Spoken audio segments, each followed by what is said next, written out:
Hey guys, youngbloodfantasy91 here with, you guessed it, another commentary. Now this video is a bit old, but it is very relevant to me nonetheless, and I say this because I like to read books. Yeah, read novels in my spare time, sue me. But anyway, there's this girl who's been trying to attract attention on the internet because she wrote a bunch of fantasy novels.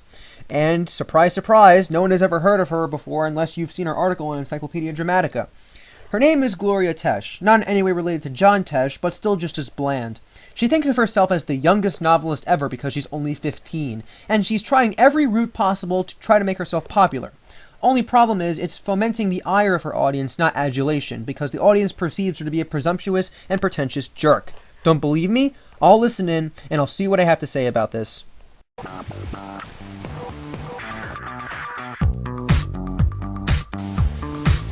Hello, my name is Gloria Tesh and I'm 15 years old. I'm the author of the Maradonia saga, and claimed by some to be the world's youngest novelist. By some, do you mean a set of reputable and legitimate sources, or do you mean your family and friends who were the only ones who have read your novel? Because if it is the latter, then your claim is pretty much invalid in my eyes. By the way, your vanity is showing. Today I want to present to you the second book of the Maradonia saga, Maradonia and the Gold of Ophir. It took me less than a year to complete it. Big deal! Hermann Hesse wrote the novel Demion in less than 3 weeks, and he managed to win the Nobel Prize for Literature in 1946. Your point? And it's a sequel to the first book, Maradonia and the Seven Bridges. Many of you have read it already.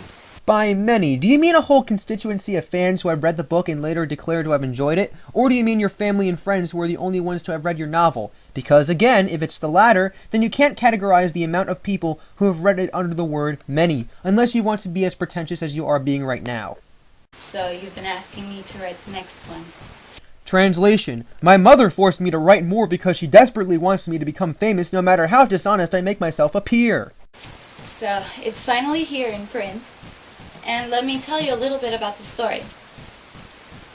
A girl called Maya and a boy called Joey, hunted by the powers of darkness. Whoa. The powers of darkness?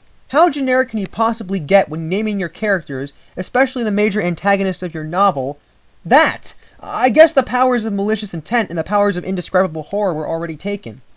Realize with the arrival of 13 airships in the sky of Oceanside that they are not safe anymore in their old world. And it is because they had seized the most precious article from the Empire of Evil. So, not only do you have a contrived name for the entity that embodies all that is evil, but you also have a ridiculously contrived name for the lair in which the antagonists reside.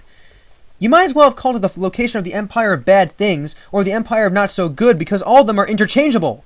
The key to the underworld. A messenger from the land of Maradonia delivers an urgent message to Maya and Joey. And they knew they must return to Maradonia, the world between the worlds. I'm starting to notice a pattern here. There's more than one protagonist. They go on a fantasy world where they are needed for assistance, and they have to battle against an evil that is threatening to destroy that fantasy land. I wonder what other series of novels have similar themes such as this. But can they discover the center of rebellion? Can they find the 3 shiploads with the Gold of Ophir?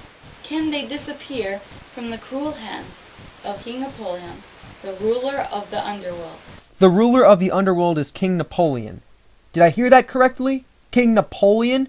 What, after Napoleon got poisoned, he was sent to rule the underworld? What's with the contrived names? I thought you were supposed to be a very talented and thoughtful story writer. Instead, I'm hearing contrivances, obvious copying from other stories, and reusing of common names. Hell, even the title sounds vaguely similar to another book series that I indirectly mentioned earlier. An escape from the cataract of evil. There's only one way to find out, and that is to read the new book, Maradonia and the Gold of Ophir.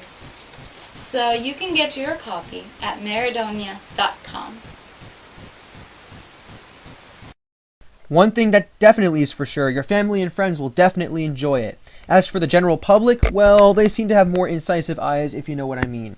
They will notice that your plot is generic and unoriginal, and that your story is uncreative. And the literature critics will echo the audience, as their whole work is dedicated to reading literature and pronouncing their opinions on said literature. They probably came across the same themes you used in your novel series before. Trust me, there's a high chance that it's possible. And that's the way it is. Well, Gloria, I understand that you have high ambitions for your grandiose project and your novel series, but it needs to be improved and tweaked a little before the audience can begin to respond to it. Try to get others to provide feedback to the story, or at least expand your audience beyond your comfort zone. And for God's sakes, don't try to act like you want attention from here, there, and everywhere, or try to make misleading claims that you are the youngest novelist or an accomplished writer, because these self-affixed titles that you give yourself only hurt your credibility. Think about it. Anyway, that's the end of my commentary. I hope you enjoyed it. This is youngbloodfantasy91, and ladies and gentlemen, I'll see you all on the brighter later. Run, run, run, run, run.